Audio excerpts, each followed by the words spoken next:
Okay, so let's start with the very basics of this week's program, namely what pertains to measuring time consumption of um, algorithms or programs written in Maple. So this, of course, is a problem that we have been encountering from the very beginning of the course. So when we do computations, very often we're doing computations because there's a mathematical uh, entity that we want to understand. And usually we only have sort of basic understanding of it, maybe a definition, maybe um, an algorithm, but usually this is not optimal. Right? That's the very reason that we're making the experiments, is that we're not understanding this completely. So when we write the programs, when we implement things in Maple, very often we have to do this in whatever way we can figure out. And furthermore, I have made the principle and suggested that you use it too, that when you make the first program, you don't think about efficiency, you just go ahead and see what happens. So this means that very often we will have programs that are inefficient and slow, and so we need to have some very basic tools for dealing with this.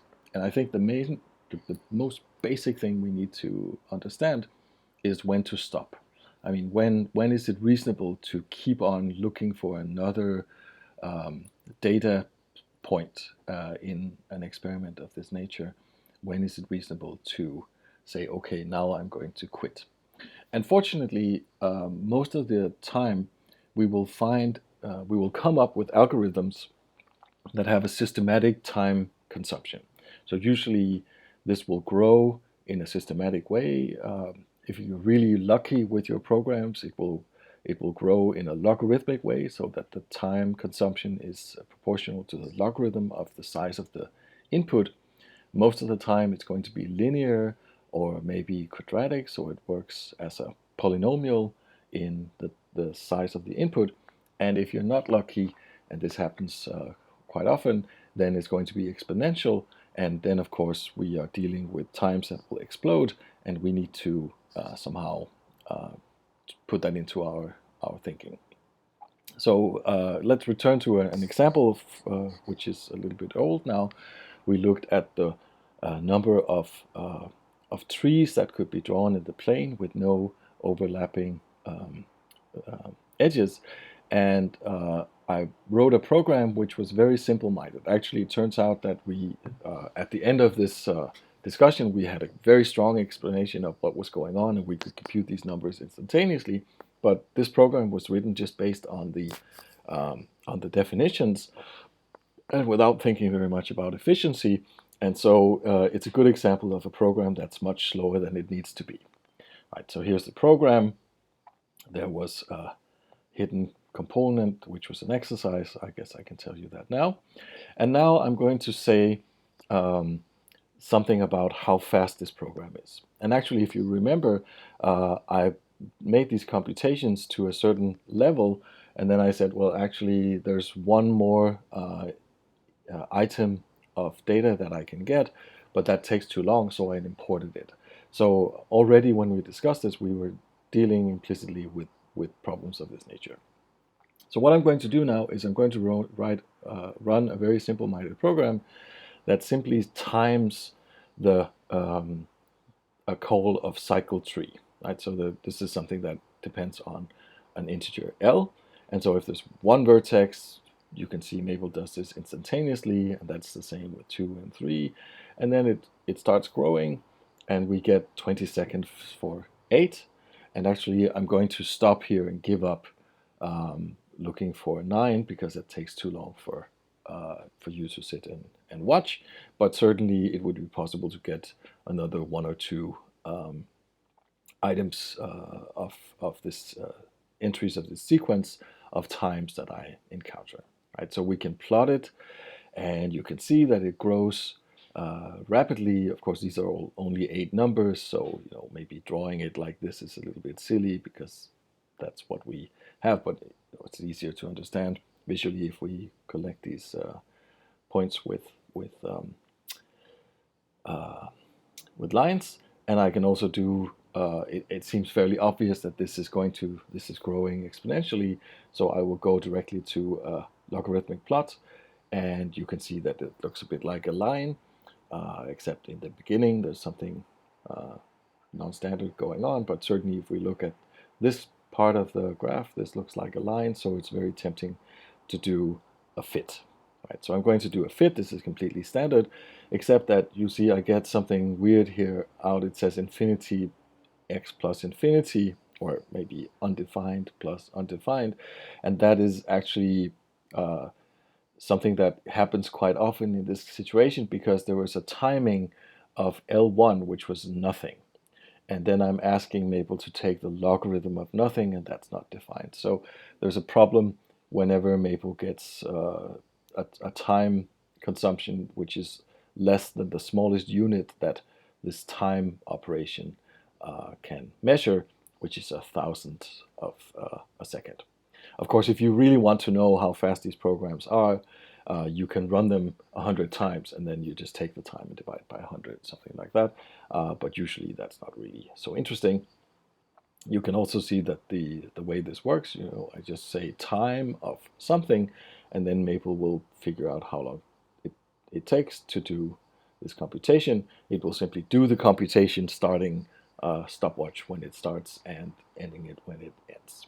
Right. So, but you see this zero caused problems, and I will simply disregard that entry. That was the first entry, so I can go from 2 to 8 instead. This gives me something a lot nicer. I transform back with taking the exponential of what I had before, and now you can see that I get these numbers here, and I can maybe compare them to the data that I had before. I don't know if I can write L, probably not, so I'll just write sequence L of I from 1 to 8. And these are the numbers, so you can see that I get something which is the same order of magnitude, but still, I mean, these are not super great hits. That's actually because I'm fitting here, and these first entries are a little bit off. So actually, why not simply start at 3 and not 2? That changes things quite a lot. And I'm a little bit closer, 16 and 20. But now you can sort of see that this estimate gives me various kinds of information that I can say about what would happen if I went for 9. Well, that would take 120 seconds, so 2 minutes. This is 900 seconds. This is 6,000 seconds, and so on. And now I can make various arguments to say, well, it's reasonable, if I really wanted to get enough numbers, it's reasonable to wait 6,000 seconds. That's a couple of hours. It's probably not reasonable to wait 51,000 seconds. And so now I can start to say, well, I'm going to go for getting 2 more entries out, because that's what I can reasonably do in half a day. And I would like you to do something similar when you report your second assignment. Then don't say that, we're stopping, but explain that it would have taken you 20 hours to get the next entry, and you don't have 20 hours. Or maybe go for the 20 hours, and then at least you know that you need to ask your computer to work for 20 hours and not be disturbed. But these kinds of estimates, of course, give you an idea of what would it take to get the next data entry. And when you give up, you have a good argument. It would take more than a day, or it would take more time than what's left before you need to hand in your assignment, or something like that. Right? So this gives, of course, this is very non-scientific. I'm just measuring the time and making assumptions about how the time will grow. But usually that's actually quite accurate. And of course, nobody expects this to be correct in any sense, except for this. It will take a couple of hours, which is good enough for us to make informed decisions about how much we want to do. So this really is the most basic thing that you need to understand. This time command built into Maple will work in most situations, and you can then take your initial observations. Usually there's some sort of integer underlying the size of the problem, and if you're not very unlucky, you will get some sort of systematic growth, and you can start extrapolating that growth and say, okay, I'm going to go for 1 or 2 entries more, or I'm going to go.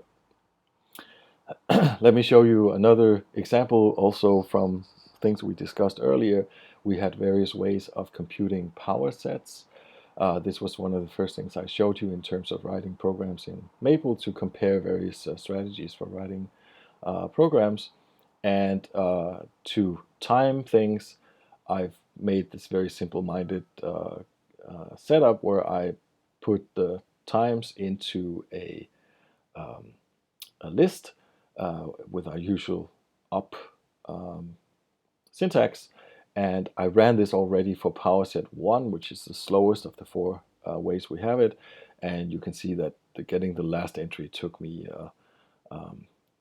something like 3 minutes, but the other ones are so fast that I can do this up to 17 while you're watching. So this was the built-in one, this is the one that we call power set 2, and this is the one that we call power set 3.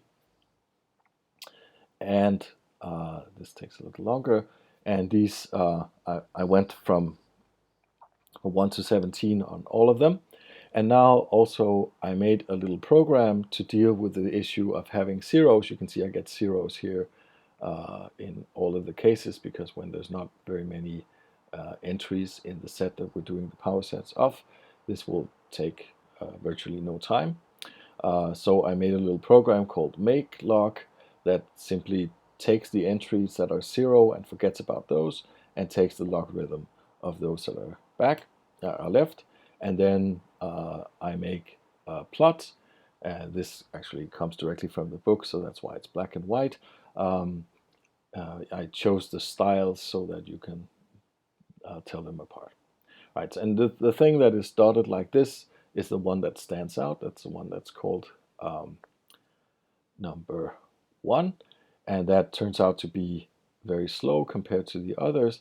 And actually you can see that not only is it slow by a constant, it's slower by the base of the exponential growth. Right, then of course the base, this is of course a semi-logarithmic plot, and so what you see is that these other 3, they grow at roughly the same pace, but of course this one here is much slower than the other 2.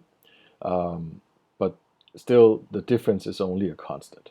And so I'm mentioning this to remind you of the concept of a big O growth, right? So you say that something is big O of c to the n, for instance, if there is a constant, so that the numbers that you see is less than the constant times that, times c to the n. And of course the constant is less important than the rate of growth, but of course it's also still important, because if whether or not the constant is 1 or 10 corresponds to a time 10 speed up or slow down of your computation. So what we see is that 1 is sort of standing out. It simply grows faster. The time consumption grows faster. It looks like it's actually something like twice as fast. So this looks like 2 to the n, which is reasonable because the problem is 2 to the n. But this one here grows something perhaps like 4 to the n. Right? So that means that we should avoid that one. And then of course the other 3, well, these 2, one is the solid one is the built-in one, and the other one, the one I made by recursion, takes roughly the same time. So probably that's more or less the same program that was used.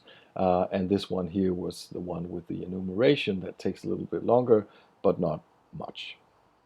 So you can compare efficiency of algorithms this way.